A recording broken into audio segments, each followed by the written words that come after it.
Hello students, I am Anil Kishore Tiwari from MKD school. Today I will start the first chapter, and the second page of this chapter of class 8 is what step has been taken after independence. The increasing demand by the women of Andhra Pradesh and Haryana to be ban alcohol and the government resistance to do led to another descent in the post-independence India in the early 19. Haryana और आंध्र प्रदेश के राज्य के लोगों के द्वारा सरकार पर यह दबाव बनाया गया कि अल्कोहल को बैंड किया जाए, and the people of Andhra Pradesh realize that alcoholism was adversely affecting the economic of the state and ruining the physical and mental fitness of the folk. Andhra Pradesh के लोगों के द्वारा यह सरकार पर दबाव बना करके यह मांग की गई कि ये अल्कोहल राज्य की आर्थिक कमर को तो तोड़ता ही है, साथ ही रूप से परिवार के मानसिक और फिजिकल फिटनेस को भी नष्ट करता है. And the agitation for the imposing a ban on the auction and sale of the arrack, a country liquid was a spontaneous one, and it started a offshoot of the adult literacy drive in the interior village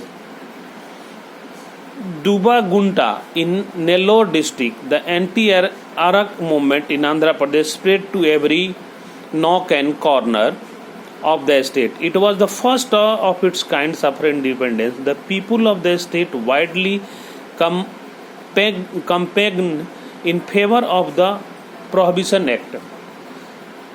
Nellore जिला के दुबागुंत्रा गांव में के लोगों ने अरक के यानी इस अल्कोहल के विरुद्ध में एक एजिटेशन शुरू किया, एंड यह पहला आंदोलन था जब आज़ादी के बाद से लोगों के सामाजिक इवल्स यानी सोशल सिविल्स के प्रति उठाया गया कदम था. And the movement was initiated by women who were in the forefront of the movement. और इस आंदोलन की शुरुआत महिलाओं के द्वारा किया गया और महिलाएं इसकी फॉरफ्रंट कार्यकर्ता थी. Many organisations also joined at several places. Women destroy or burn the arrack shops. Many arrack shops were close down. कई जगह जो है और भी दूसरे संगठन इसमें शामिल हुए और कई जगहों पर महिलाओं द्वारा अरक की दुकानों में आग लगा दी गई या तोड़ फोड़ किया गया और बहुत सी दुकानें को बंद करा दिए गया. And the state government which enjoys substantial revenue from the sale of the arak and the other liquid strongly opposed the movement for some years. लेकिन बड़ी मात्रा में राज्य को राजस्व की प्राप्ति इन्हीं शराब के दुकानों से होती थी, शराब के ठेकों से होती थी. तो प्रारंभिक अवस्था में सरकार द्वारा इसका विरोध किया गया, but was unable to stop the arrack on the arrack vendors, so it was forced to impose a ban on the sale of arrack. लेकिन आंदोलन के सक्रिय होने के कारण, दबाव के कारण सरकार को झुकना पड़ा और इसने राज्य में अल्कोहल की बिक्री पर बैन लगा दिया.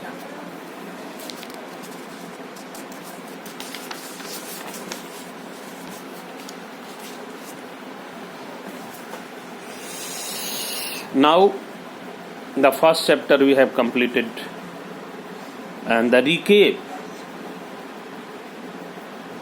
of the chapter is a rule in an established principle or guide for an action. The second, the constitution of a country is a set of rules according to which is a governed, and in the rule of law it was parliament or the legislature that enacts law. There is the executive implements, and then the judiciary interprets them. And the fourth point is the goal of dissent is the being about a change in action, policies, laws, government, or the constitutions. Fifth point is the two such instances of popular dissent were the salt Satyagraha and anti liquor agitation. इसमें हम लोग क्या सीखे कि एक नियम बनाए गए जो सिद्धांत पर आधारित थे और उसको गाइड करके एक्शन में लिया गया। दूसरा, भारत का एक संविधान की कल्पना की गई और इस संविधान के द्वारा जो है संविधान का निर्माण किया गया, कल्पना नहीं, निर्माण किया गया, जिसके द्वारा शासन चलाया गया। तीसरा पॉइंट्स था कि कानून का शासन था और पार्लियामेंट या लेजिस्लेचर जिसे कानून बनाने का लागू करने का अधिकार था, एग्जीक्यूटिव जिसे लागू करने का अधिकार था, और जुडिशरी का अधिकार, जो लोग कानून को इंटरप्ट करते हैं उन्हें पनिश करने का अधिकार दिया गया। सरकार का उद्देश्य क्रियान्वयन में परिवर्तन लाना था, पॉलिसीज को निर्धारण करना था, नियम बनाने थे और जो संविधान के अनुसार हो। To such an instance of the popular distance, लोगों के द्वारा या जन आंदोलन के द्वारा दो बड़ी घटनाएं घटी, और एक था आज़ादी के पहले नमक आंदोलन जिसे नमक बना करके तोड़ा गया, और दूसरा था आज़ादी के बाद शराब जैसी कुरीतियों पर कई राज्यों में, खास करके आंध्र प्रदेश में महिलाओं द्वारा एक जोरदार आंदोलन के द्वारा इस पर सरकार को दबाव बना करके इस कुरीति को, सामाजिक कुरीति को समाप्त करने की कोशिश की गई। अब आइए हम लोग क्वेश्चन कर लें। सबसे पहले आपको ऑब्जेक्टिव्स है जिसमें MCQ है, मल्टी क्वेश्चंस है, इसमें एक कोई आंसर सही है उसे आपको कर लेना है। उसके बाद मैच करने वाले हैं। तीसरा है the fill in the blanks है, और चौथा है वह है true false. Next question answer है जो ई से हमें करना है,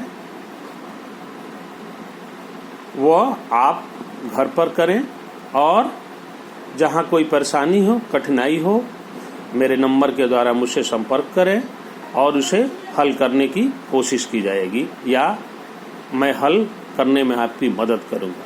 धन्यवाद।